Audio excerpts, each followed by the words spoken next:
Hello guys. അപ്പോൾ ചില അണ്ണന്മാരുടെ ചൊറിച്ചിലൊന്നും കുറയുന്നില്ല, കൂടുന്നതല്ലാതെ കുറയുന്നേ ഇല്ല. നമ്മുടെ കുറേ യൂട്യൂബേഴ്സ് അണ്ണന്മാരുണ്ടല്ലോ, വേനലണ്ണൻ അതുപോലുള്ള കുറേ അണ്ണന്മാരുണ്ടല്ലോ. ഈ അണ്ണന്മാരൊക്കെ ഒരു തരത്തിലല്ലാതെ വേറൊരു തരത്തിൽ അനീഷിനെ ഇങ്ങനെ പറഞ്ഞുകൊണ്ടിരിക്കുകയാണ്. അയാൾ എന്ത് തെറ്റാണ് ചെയ്യുന്നതെന്ന് എനിക്ക് മനസ്സിലാവുന്നേ ഇല്ല. എത്ര നോക്കിയിട്ടും ലൈവിലൊക്കെ ഇങ്ങനെ പരതി നോക്കി കണ്ണി മയക്കാതെ നോക്കി ഇരുന്നിട്ടും അയാളുടെ ഭാഗത്തു നിന്നുള്ളൊരു തെറ്റ് നമുക്ക് കണ്ടുപിടിക്കാനേ പറ്റുന്നില്ല. ഇവർ പറയുന്നത് അയാൾ എന്താ പറയണേ, ഫേക്കാണ്, അയാൾ ജെനുവിനല്ല. പിന്നെ ഇപ്പം ഈ സാബുമോൻ അണ്ണൻ പറഞ്ഞതിന് ശേഷം അയാൾ കോമണറും അല്ലാതായി. ഈ സാബുമോൻ അണ്ണൻ്റെ ഒരു ഇൻ്റർവ്യൂ ഞാൻ ഇടത്ത് കാണാനിടയായി കേട്ടോ. മൂവി വേൾഡ് ഇന്ത്യ എന്ന് പറയുന്ന ഒരു ചാനലിലാണ്. അപ്പോൾ അയാൾ പറഞ്ഞേക്കുന്ന, അനീഷ് നിൻ്റെ ഓർഡർ മറ്റുള്ളവർക്ക് ഡിസോർഡർ ആണെന്ന് പറഞ്ഞാൽ ഇയാൾക്ക് മെൻ്റൽ ഡിസോർഡർ ആണെന്ന്. അത് ഞാൻ പറയട്ടെ, തിരിച്ച് സാബുമോൻ അണ്ണനാണ് കുശുമ്പും അസൂയയും കലർന്നൊരു ഡിസോർഡർ ഇപ്പോൾ വന്നിരിക്കുന്നത്. ഈ ബിയിലെ കുറേ അണ്ണന്മാർക്കുണ്ടല്ലോ, ബിയുടെ മുൻ നായകന്മാരെന്ന് അവകാശപ്പെടുന്ന അണ്ണന്മാർക്ക് അങ്ങോട്ട് സഹിക്കുന്നില്ല, കുരു പൊട്ടി അങ്ങോട്ട് ഒലിക്കുകയാണ്. ഈ സാബുണ്ണനൊക്കെ എന്താത്തിൻ്റെ ഞാൻ പറഞ്ഞു കഴിഞ്ഞാൽ കൂടിപ്പോകും കേട്ടോ. അയാളൊക്കെ അയാൾ പറയുന്നത്, ഞാൻ റോസ്റ്റ് ചെയ്തില്ല, ഞാനങ്ങ് റോസ്റ്റ് ചെയ്താൽ ഞാനങ്ങ് ഏതാണ്ട് സംഭവമാണ്. അവൻ എൻ്റെ മുഖത്തോട്ട് കൈ ചൂണ്ടി സംസാരിച്ചു. അപ്പോൾ ഏഷ്യാനെറ്റിൻ്റെ കമൻറ്റ് ബോക്സിൽ നിറച്ച് കുറേ പേര് സാബു അണ്ണൻ റോസ്റ്റ് ചെയ്തു അനീഷിനെ, കുറേ പേര് അനീഷ് റോസ്റ്റ് ചെയ്തു എന്ന് പറയുന്നു. അപ്പം ഞാൻ യഥാർത്ഥത്തിൽ റോസ്റ്റ് ചെയ്തിട്ടേ ഇല്ല. എൻ്റെ റോസ്റ്റിങ്ങൊക്കെ ജീവിതത്തിലെ ഭയങ്കര റോസ്റ്റിങ്ങാണ്.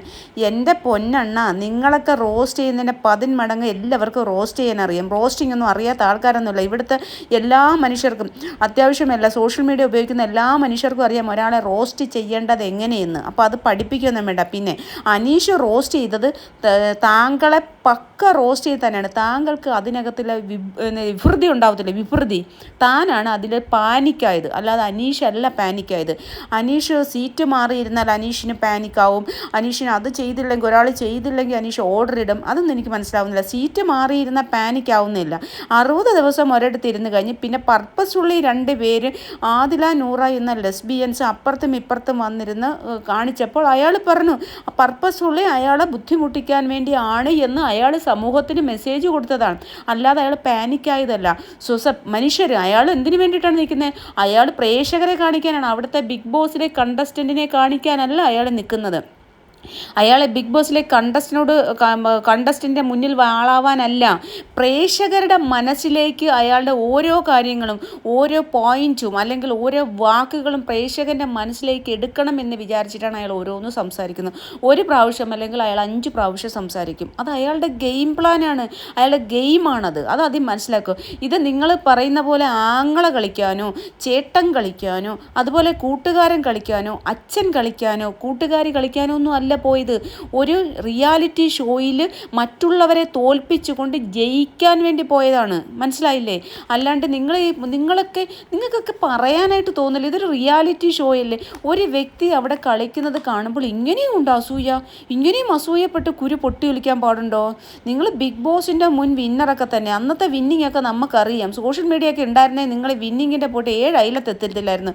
ജനങ്ങൾ ആർക്കെങ്കിലും നിങ്ങൾ വിന്നറാണെന്നറിയാവുന്ന ഇപ്പോൾ കുറച്ച് ആൾക്കാർ പറഞ്ഞു കേട്ടുള്ള അറിവാണ്.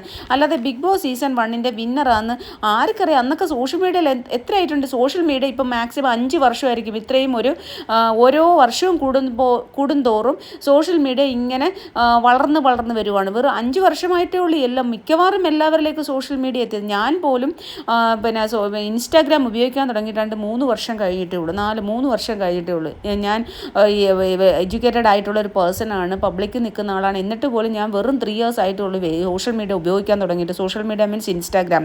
അപ്പോൾ ഈ 7 വർഷം മുമ്പേ നിങ്ങൾ ബിഗ് ബോസ് വിന്നറായി എന്ന് വലിയ അഭിമാനത്തോടുകൂടി പറയാതെ, ജനങ്ങൾ നിങ്ങളുടെ ഈ ഒരു ഇതൊക്കെ ഈ ബിഗ് ബോസ് ഒക്കെ അത്രയ്ക്കും കണ്ട് ഈ സോഷ്യൽ മീഡിയ വഴിയൊക്കെ അറിഞ്ഞിട്ടുണ്ടായിരുന്നു. നിങ്ങൾ വിന്നർ പോയിട്ട് അതിൻ്റെ എനിക്ക് തോന്നുന്നു ഒരു 25 ദിവസം കഷ്ടിച്ച് നിൽക്കുമെന്ന് പോലും സംശയമാണ് നിങ്ങളുടെ ഈ ക്യാരക്ടറിന്. പിന്നെ നിങ്ങൾ പറയുന്നത് ഞാനൊരു വലിയ പ്രസ്ഥാനത്തിലൊക്കെ യൂണിവേഴ്സിറ്റി കോളേജിൽ പഠിച്ച് ഞാനൊരു വലിയ പ്രസ്ഥാനത്തിലൊക്കെയാണ് എന്നൊക്കെ പറയുന്നത്. നിങ്ങൾ ഏത് പ്രസ്ഥാനത്തിലായാലും നിങ്ങൾ ആരെ റോസ്റ്റ് ചെയ്യലെന്ന്, നിങ്ങൾ ആരെയാണ് ഭയപ്പെടുത്തുന്നത്? അങ്ങനെയൊന്നും പറഞ്ഞ് ഭയപ്പെടുത്തരുത്. പിന്നെ പറയുന്നതായിട്ട് അയാൾ കോമണറല്ല, അയാൾ എല്ലാവരെയും പറ്റിച്ചുകൊണ്ട് നിൽക്കുവാണ്. അതുപോലെ തന്നെ അവതാരകയോട് ചോദിക്കുന്നു, നിങ്ങൾ ആരെങ്കിലും കണ്ടിട്ടുണ്ടോ, അവിടെ നിങ്ങൾക്ക് ആരെയൊക്കെ പരിചയമെന്ന്. അപ്പോൾ അവതാരക വലിയ കാര്യത്തിൽ, ഈ അവതാരക ആദ്യം എനിക്ക് ഇത്രയും വിവരമില്ലാത്ത അവതാരകരായിപ്പോയല്ലോ ദൈവം, ഏതോ ഒരു നൂർജഹാനോ ഏതോ ഒരു അവതാരിക പറയുക, എനിക്ക് അപ്പാനിയെ അതുപോലെ തന്നെ അനുമോളെ അതുപോലെ ഷാനവാസിന് ഇത്രയും പേരെ ഞാൻ കണ്ടിട്ടേ ഉള്ളെന്നും. ഈ പ്രഡിക്ഷൻ ലിസ്റ്റിൽ എല്ലാവരും ഈ കോമണർ അനീഷ് ഒഴിച്ച് ബാക്കി സകലമാന ആൾക്കാരെയും പ്രഡിക്ഷൻ ലിസ്റ്റിൽ വന്നുകൊണ്ടിരിക്കുമായിരുന്നു. പ്രഡിക്ഷനിൽ വരാത്ത ആരാണ് അവിടെ വന്നിട്ടുള്ളത്? പ്രഡിക്ഷൻ ലിസ്റ്റിൽ ഇല്ലാത്ത ആരാണ് അവിടെ? കോമണർ അനീഷ് അല്ലാതെ ആരാണ് അവിടെ വന്നിട്ടുള്ളത്? നിങ്ങൾ കേൾക്കുന്നവരൊന്ന് പറയൂ. എനിക്കറിയാൻ ചോദിക്കുക. ഞാൻ ഈ പ്രഡിക്ഷനിൽ ഇവരുടെ എല്ലാം ഈ വന്ന ആൾക്കാരെ മുഴുവൻ ഞാൻ കണ്ടുകൊണ്ടിരിക്കുകയായിരുന്നു. ഈ വന്ന ആൾക്കാരെ മുഴുവൻ പേരുകളും ഈ പ്രഡിക്ഷൻ ലിസ്റ്റിലുണ്ടായിരുന്നു. പ്രഡിക്ഷൻ ലിസ്റ്റ് എങ്ങനെയാണ് വരുന്നത്? അവർ ഫേമസ് ആയിട്ടുള്ള ഫെയിം ആയതുകൊണ്ട് ഒന്നിൽ സിനിമാ രംഗത്തായിരിക്കും, അല്ലെങ്കിൽ സീരിയൽ രംഗത്തായിരിക്കും, അല്ലെങ്കിൽ ഇൻഫ്ലുവൻസിങ് രംഗത്തായിരിക്കും. ഏതെങ്കിലുമൊക്കെ മേഖലകളിൽ അവരുടെ പ്രാവീണ്യം തെളിയിച്ച് അവർ ഫേമസ് ആയിട്ടുള്ള ആൾക്കാരായതുകൊണ്ടാണ് അവരെ പ്രഡിക്ഷൻ ലിസ്റ്റിലെ യൂട്യൂബേഴ്സ് സോഷ്യൽ മീഡിയയിൽ ഇങ്ങനെ അറിയുന്നത്. അല്ലാണ്ട് ഈ അനീഷിനെ ആരാണ് പ്രഡിക്ഷൻ ലിസ്റ്റിൽ കൊണ്ടുവന്നത്? അപ്പം നമ്മളെ അത് കണക്ക് കോമണർ അല്ല എന്ന് പറയാൻ ഈ ഒരു യൂട്യൂബ് ചാനലൊക്കെ 6-7 വർഷമായിട്ട് നടന്ന ഒരു വ്യക്തി ആദ്യം മുതലേ ഈ വീഡിയോ ഇട്ടത് കോമണർ എന്നുള്ള പരിവേഷത്തിലാണ്.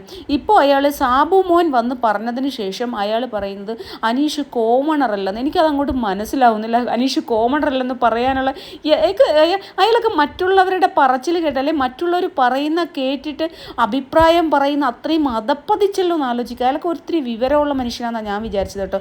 അയാൾക്കൊന്നും ഒരു ബോധമില്ല, ചുമ്മാതെ കുറച്ച് സംസാരിക്കാനുള്ള സ്ഫുടത ഉണ്ടായതുകൊണ്ട് വായി തോന്നുന്ന ഓരോന്ന് വിളിച്ചു പറയുന്നു. ആ വിളിച്ചു പറയുന്നത് കേൾക്കാൻ കുറേ നാൾ മുമ്പ് ഇങ്ങനെയൊക്കെയുള്ള ചാനലുകൾ കുറവായതുകൊണ്ട് അന്നൊക്കെ ആൾക്കാർ കണ്ട് ശ്രദ്ധേയമായിട്ട് ആൾക്കാർ പോയിട്ട് സബ്സ്ക്രൈബ് ചെയ്ത് സബ്സ്ക്രൈബേഴ്സ് കൂടി.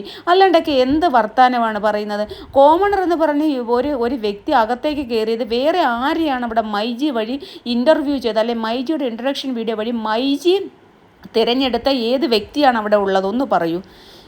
സാബുമോൻ പറയുന്നു എല്ലാവരും ബാക്കിയുള്ളവരെയും അപ്പാനി ഷാനവാസ് അനുമോള് ഒഴിച്ച് ബാക്കിയുള്ളവരെല്ലാം കോമണറാണ്, ആരും അറിയാത്ത ആൾക്കാരാണ് അവരൊക്കെയെന്ന്. പ്രഡിക്ഷൻ ലിസ്റ്റിൽ വന്ന് എല്ലാവരും അറിയുന്ന ആൾക്കാരാണ്, ഞങ്ങളെല്ലാവരും അങ്ങനെയാണ് അവരെയൊക്കെ അറിഞ്ഞത്. അനീഷ് ഒഴിച്ച് ബാക്കി എല്ലാ ആൾക്കാരും എല്ലാവർക്കും അറിയുന്നതാണ്. നമ്മളൊക്കെ ഗെയിം തുടങ്ങി ഇത് സ്റ്റാർട്ട് ചെയ്ത് ഷോ തുടങ്ങി കഴിഞ്ഞിട്ടാണ് ഈ അനീഷ് എന്ന് പറയുന്ന വ്യക്തിയെ നമ്മൾ മനസ്സിലാക്കുന്ന അറിയുന്നത് തന്നെ. ആദ്യത്തെ വീക്കിലൊക്കെ അയാൾ നമുക്കും താല്പര്യമില്ലായിരുന്നു. കാരണം അങ്ങോട്ടും ഇങ്ങോട്ടും നടക്കുന്നു, ചുമ്മാ ഇങ്ങനെ സംസാരിക്കുന്നു, അല്ലെങ്കിൽ ഒരു പ്രാവശ്യം ഒരെണ്ണം 10 പ്രാവശ്യം പറയുന്നു എന്നൊക്കെ നമുക്കും തോന്നി. പക്ഷേ അയാളുടെ അയാളുടെ ഗെയിം മനസ്സിലാക്കിയപ്പോൾ അയാൾ വ്യക്തിയെന്ന് ആ മനുഷ്യൻ്റെ വ്യക്തിത്വം മനസ്സിലായപ്പോൾ പേഴ്സണാലിറ്റി മനസ്സിലായപ്പോൾ നമ്മൾ അയാളെ അറിയാതെ ഇഷ്ടപ്പെട്ടു പോയതാണ്. നമ്മൾ പോലും അറിയാതെ നമ്മളിലേക്ക് അയാൾ വന്നതാണ്, അല്ലെങ്കിൽ അയാളിലേക്ക് നമ്മൾ ചെന്നതാണ്. അതാണ് ഒരു ഗെയിമറിൻ്റെ ഏറ്റവും വലിയ കഴിവ്, അയാളുടെ ഹ്യൂമാനിറ്റി. അയാൾ പിന്നെ എന്ത് ദ്രോഹമാണ് മറ്റുള്ളവർക്ക് ചെയ്യുന്നത്? ഏതെങ്കിലും ഒരു മനുഷ്യനെ അയാൾ അങ്ങോട്ട് പോയിട്ട് വല്ലയിടത്തും ദ്രോഹിക്കുന്നുണ്ടോ? അയാൾ ഏതെങ്കിലും ഒരു മനുഷ്യനെ തെറി വിളിച്ചിട്ടുണ്ടോ? ഏതെങ്കിലും ഒരാൾ പറയുന്നത് മറ്റൊരാളോട് പോയി പറയുന്നുണ്ടോ? അയാളോട് ലാലേട്ടൻ തന്നെ എന്തെങ്കിലും കാര്യം കൃത്യമായിട്ട് ചോദിക്കണമെങ്കിൽ അനീഷ് പറയുമെന്നാണ് പറയണത്. അതയാളുടെ സത്യസന്ധത കൊണ്ടാണ്. ഇനിയെങ്കിലും ഈ യൂട്യൂബ് നടത്തുന്നവർക്ക്, യൂട്യൂബ് ചാനലിൽ വന്ന് വിവരക്കേട് പറയുന്നവർക്കും, അതുപോലെ സാബു മോനെ പോലെ മുൻകാല വലിയ ബി സെലിബ്രിറ്റികളും BBയിൽ മത്സരിച്ച അല്ലെ ബിഗ് ബോസിൻ്റെ ഫെയിമായിട്ടുള്ള സെലിബ്രിറ്റികളും മനസ്സിലാക്കാൻ വേണ്ടിയിട്ട് ഞാൻ ഒരു കാര്യം, ഇവരൊന്നും നമ്മുടെ വീഡിയോ കാണത്തില്ല, എന്നാലും എന്നെ കാണുന്ന 10 പേരെങ്കിലും ഉണ്ടെങ്കിൽ എനിക്ക് പറയാനുള്ള കാര്യങ്ങൾ എനിക്ക് പറയണമല്ലോ. കാരണം എനിക്ക് പറയാനുള്ള എൻ്റെ യൂട്യൂബ് ചാനലിലിരുന്നാലും ഞാൻ പറയണം, അല്ല ഞാൻ ആരുടെ വീട്ടിൽ പോയിരുന്നല്ല പറയണം. എനിക്ക് പറയാനുള്ളത് ഞാനിത് പറയുക തന്നെ ചെയ്യും. അനീഷിനെ പോലെ, അല്ലെങ്കിൽ അനീഷ് എന്ന് പറയുന്ന ഒരു വ്യക്തിയെ പോലെ ഉള്ള ഒരൊറ്റ കണ്ടസ്റ്റൻറ്റ് ബിഗ് ബോസ് സീസൺ 7 വന്നിട്ടില്ല. ബിഗ് ബോസ് സീസൺ 7 വിന്നറാവാനുള്ള യോഗ്യത ഈ ഒരൊറ്റ മനുഷ്യന് മാത്രമാണ്.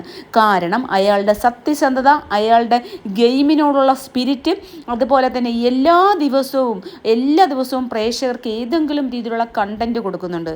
ഇവർ പറയുന്നതെന്ന് പറഞ്ഞാൽ അയാൾ കോമണർ എന്ന് പറഞ്ഞ് ജനങ്ങളെ തെറ്റിദ്ധരിപ്പിക്കുന്നു. അതുപോലെ തന്നെ അയാൾ ഒരു കാര്യം 10 പ്രാവശ്യം പറഞ്ഞ് ജനങ്ങളിൽ ഞാൻ വലിയ ബെസ്റ്റാണെന്ന് ജനങ്ങളെ അറിയിക്കാൻ വേണ്ടി ചെയ്യുന്നത്.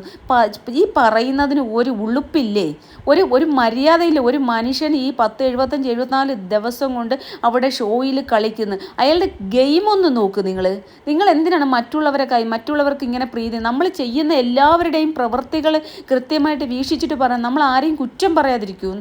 അവരെല്ലാം ഭയങ്കരമായിട്ട് സർവൈവ് ചെയ്താണ്. ഇപ്പം വന്നിരിക്കുന്ന ഈ 10 പേരും എന്തുമാത്രം ബുദ്ധിമുട്ടിയായിരിക്കും അവരവിടെ നിൽക്കുന്നത്. അവർക്ക് എത്രയോ ദിവസങ്ങൾ ഫുഡില്ലായിരുന്നു. അവർക്ക് കിട്ടുന്ന റേഷൻ കൊണ്ട് ഈ പരിപ്പും ഉരുളൻകിഴങ്ങും കഴിച്ചാണ് അവരെല്ലാം കഴിയുന്നത്. അപ്പോൾ ആരും ബുദ്ധിമുട്ടാതെ അവിടെ നിൽക്കുന്നില്ല. ഈ 10 പേരും അത്രമാത്രം സഹനശക്തിയാണ്. പിന്നെ അവരുടെ മൈന്യൂട്ടായിട്ടുള്ള തെറ്റുകളുണ്ട്, ചെറിയ ചെറിയ തെറ്റുകൾ. അത് തെറ്റ് ചെറുതായിട്ടങ്ങ് പറഞ്ഞു പോയി. എന്തിനാണ് അവരെയൊക്കെ ഇങ്ങനെ ദ്രോഹിക്കുന്നത്? അവർ നന്നായിട്ട് കളിച്ച് ആരെങ്കിലും കപ്പ് വാങ്ങിക്കട്ടെ. പിന്നെ അനീഷ് എന്ന് പറയുന്നത് ഒരു റിയൽ ഗെയിമറാണ്. അയാൾ വളരെ നല്ല മനുഷ്യനാണ്, നല്ല ഹ്യൂമാനിറ്റി ഉള്ള മനുഷ്യനാണ്. അയാൾ ആരെയും ദ്രോഹിക്കുന്നില്ല, അയാൾക്ക് ആരോടും കള്ളം പറയുന്നില്ല, അയാൾ ആരെയും എന്താ പറയുന്നത്, പിന്നെ തന്തയ്ക്ക് വിളിക്കുന്നില്ല, തള്ളയ്ക്ക് വിളിക്കുന്നില്ല. മനസ്സിലായില്ലേ? അപ്പോൾ നമ്മൾ ഒരാളെയും പുച്ഛിക്കാതെ അവരുടെ പ്രവൃത്തികളുടെ അഭിപ്രായം പറയുന്നതല്ലേ ഓരോ റിവ്യൂറും ചെയ്യേണ്ടത്. അല്ലാണ്ട് ഒരാളിനെ മറ്റേതാണ്, അവൻ ഫേക്കാണ്, അവനെ എക്സ്പോസ് ചെയ്ത് അവനെ മറ്റേതാണ് മറിച്ചേതാണ് എന്ന് പറഞ്ഞിട്ട് അതിനകത്ത് എന്തെങ്കിലും ഒരു കമൻറ്റ് ഇട്ട് കഴിഞ്ഞാൽ അവർ എന്ന് പറഞ്ഞാൽ ഈ നമ്മളെ ഇഷ്ടപ്പെടുന്ന ആൾക്കാരെ ഒരുപാട് അങ്ങ് പറഞ്ഞ് കുറ്റം പറയുമ്പോൾ കേൾക്കുന്നവർക്ക് സ്വാഭാവികമായിട്ട് ഒരു ദേഷ്യം ഉണ്ടാകും. അപ്പോൾ അവർ കമൻറ്റ്സ് ഇടും. ആ കമൻറ്റിനെ എടുത്ത് വെച്ച് അങ്ങോട്ട് പിന്നെ പോസ്റ്റ് ചെയ്യുവാണ്. ദാണ്ടേ ഇന്നത്തെ ക്യാപ്സൂൾ, ടുഡേയ്സ് ക്യാപ്സൂൾ എന്നൊക്കെ പറഞ്ഞ് നാണോ മാനോ ഇല്ലേ? ഒരു ഉളുപ്പില്ലേ? ഈ ഒരു യൂട്യൂബൊക്കെ നടത്തുന്നത് നിങ്ങളൊക്കെ വലിയ മറിച്ചതാന്ന് പറഞ്ഞാൽ 6-7 വർഷമായിട്ടൊക്കെ നടത്തുന്നത്. ഒരു ഉളുപ്പില്ലേ? ഒരു മനുഷ്യൻ്റെ വിഷമമായിരിക്കും അയാൾ ഇഷ്ടപ്പെടുന്ന ഒരാളിനെ പറയുമ്പോൾ. ഇപ്പോൾ പിൻ ചെയ്ത് വെക്കാം. ഇപ്പം നമ്മളൊക്കെ പിൻ ചെയ്ത് വെക്കാറുണ്ട്, നമ്മളത് കോമഡി രൂപത്തിൽ പറഞ്ഞും പോകാറുണ്ട്. നമ്മളെയൊക്കെ ഓരോരുത്തരും PR എന്നൊക്കെ വിളിക്കാറുണ്ട്. പക്ഷേ അവർക്ക് തോന്നും, നമ്മളൊരാളിനെ കുറിച്ച് വീഡിയോ ഇടുമ്പോൾ മറ്റുള്ളവർക്ക് തോന്നും, പക്ഷെ നമ്മൾ ആരെയും കുറ്റം പറഞ്ഞിട്ടല്ല വീഡിയോ ഇടുന്നത്. ഞാനാകപ്പെടെ ഈ ആദില ഈ അഴുക്ക് വെള്ളം, പാത്രം കഴുകിയ വെള്ളം അനീഷിൻ്റെ പുറത്തേക്ക് ഒഴിച്ചപ്പോഴാണ് ഞാൻ അങ്ങനെ കുറ്റം പറഞ്ഞത് എന്ന് പറഞ്ഞാൽ അത് വളരെ മോശമായി, വെറും വൃത്തികെട്ട ബിഹേവിയറാന്ന് പറഞ്ഞത്. അല്ലാണ്ട് നമ്മളൊന്നും ആരെയും ഇങ്ങനെ ഒരുമാതിരി അനീഷ് അങ്ങനെയാണ്, അനീഷ് മറ്റേതാണ്, അനീഷ് മറിച്ചേതാണ്, അനീഷ് ഫേക്കാണ്, അനീഷിനെ എക്സ്പോസ് ചെയ്തും അനീഷ് ജനങ്ങളെ തെറ്റിദ്ധരിപ്പിക്കുന്നത് കോമണറായിട്ട് വന്ന് നിൽക്കുന്നു എന്നൊക്കെ പറഞ്ഞിട്ട് വെറുതെ കള്ളം പറഞ്ഞ് പരത്താതെ.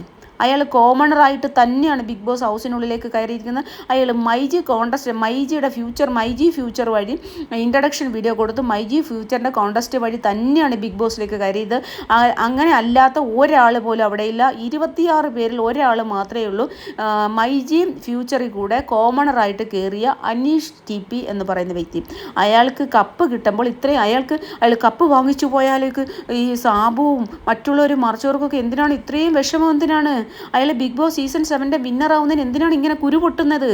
അയാൾ ബിഗ് ബോസ് സീസൺ 7 വിന്നറാവുക തന്നെ ചെയ്യും. അതുപോലെ തന്നെ അയാൾക്ക് മാത്രമേ ഉള്ളൂ ബിഗ് ബോസ് സീസൺ 7 വിന്നറാവാനുള്ള യോഗ്യതയും അയാൾക്ക് മാത്രമേ ഉള്ളൂ ഇതുവരെ കണ്ടതിൽ. ഇനി ആരെങ്കിലും അതിനേക്കാൾ കൂടുതൽ കളിച്ചു വന്നാൽ ചിലപ്പോൾ അവരാവും. പക്ഷേ ഇന്ന് ഈ സെക്കൻഡ് വരെ ഈ 10:50, ഞാനിപ്പോൾ ഈ സംസാരിക്കുന്ന സമയം എന്ന് പറഞ്ഞാൽ 10:50 രാത്രി, ഈ 10:50 വരെയും ഈ ബിഗ് ബോസ് സീസൺ 7 വിന്നറാവാനുള്ള ഒറ്റ